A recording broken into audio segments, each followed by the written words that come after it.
Okay, so today we're reading chapter 6. It's called Summer Days. The early summer days on a farm are the happiest and the fairest days of the year. Lilacs bloom and make the air sweet, and then fade. Apple blossoms come of the lilacs, and the bees visit round among the apple trees. The days grow warm and soft. School ends, and children have time to play and to fish for trout in the brook. Avery often brought a trout home in his pocket, warm and stiff and ready to be fried for supper. Now that school was over, Fern visited the barn almost every day to sit quietly on her stool. The animals treated her as an equal. The sheep lay calmly at her feet. Around the 1st of July, the work horses were hitched to the mowing machine, and Mr. Zuckerman climbed into the seat and drove into the field. All morning you could hear the rattle of the machine as it went round and round while the tall grass fell down behind the cutter bay in long green swathes. Next day, if there was no thunder shower, all hands would help rake and pitch and load, and the hay would be carried to the barn in the high hay wagon, with Fern and Avery riding at the top of the load. Then the hay would be hoisted, sweet and warm, into the big loft, until the whole barn smelled like a wonderful bed of timothy and clover. It was fine to jump in, and perfect to hide in, and sometimes Avery would find a little grass snake in the hay and would add it to the other things in his pocket. Early summer days are a jubilee time for birds. In the fields, around the house, in the barn, in the woods, in the swamp, everywhere, love and songs and nests and eggs. From the edge of the woods, the white-throated sparrow, which must come all the way from Boston, calls, "Oh, Peabody, Peabody, Peabody!" The phoebe teeters and wags its tail and says, "Phoebe, Phoebe!"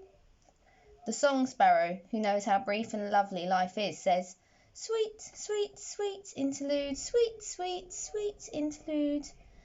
If you enter the barn, the swallows swoop down from their nests and scold.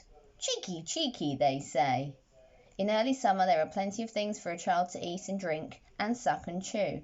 Dandelion stems are full of milk, clover heads are loaded with nectar, the Frigidaire is full of ice-cold drinks.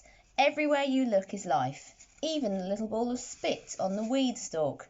If you poke it apart, it has a green worm inside. And on the underside of a leaf of the potato vine are the bright orange eggs of the potato bug. It was on a day in early summer that the goose eggs hatched.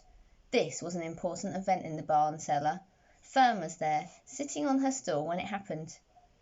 Except for the goose herself, Charlotte was the first to know that the goslings had arrived.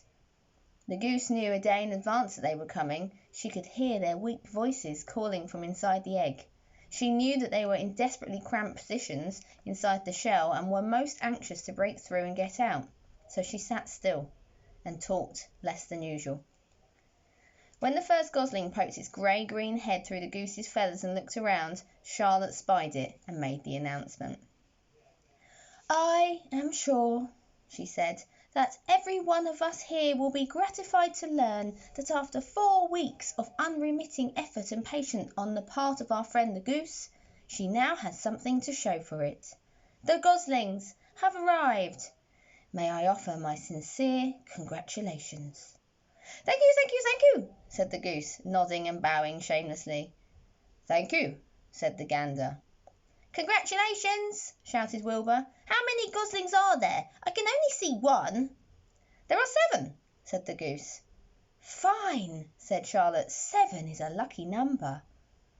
"Luck had nothing to do with this," said the goose. "It was good management and hard work."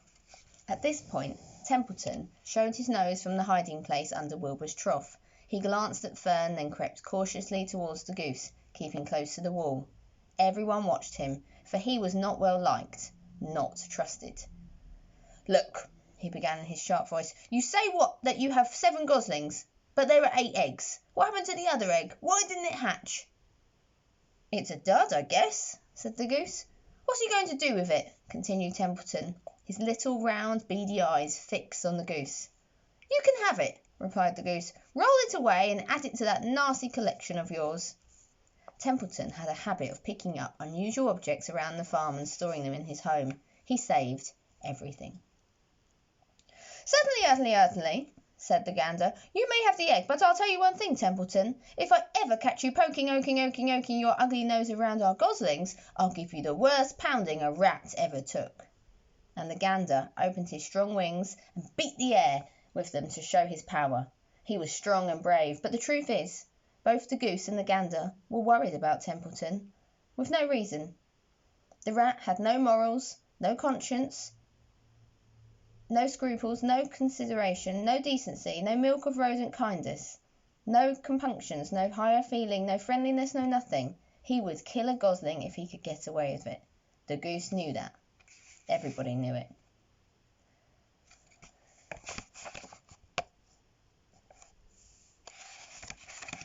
With her broad bill, the goose pushed the unhatched egg out of the nest, and the entire company watched in disgust while the rat rolled it away.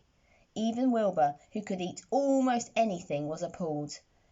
"Imagine wanting a junky old rotten egg," he muttered. "A rat is a rat," said Charlotte. She laughed a tinkling little laugh. "But, my friends, if that ancient egg ever breaks, this barn will be untenable." "What's that mean?" said Wilbur. "It means nobody will be able to live here on account of the smell. A rotten egg is a regular stink bomb." "I won't break it," snarled Templeton. "I know what you think. I know what I'm doing. I handle stuff like this all the time." He disappeared into his tunnel, pushing the goose egg in front of him. He pushed and nudged till he succeeded in rolling it to his lair under the trough. That afternoon, when the wind had died down and the barnyard was quiet and warm, the grey goose led her 7 godlings off the nest and out into the world. Mr. Zuckerman spied them when he came with Wilbur's supper. "Well, hello there," he said, smiling all over. "Let's see. 1, 2, 3, 4, 5, 6, 7. 7 baby geese. Now, isn't that lovely?"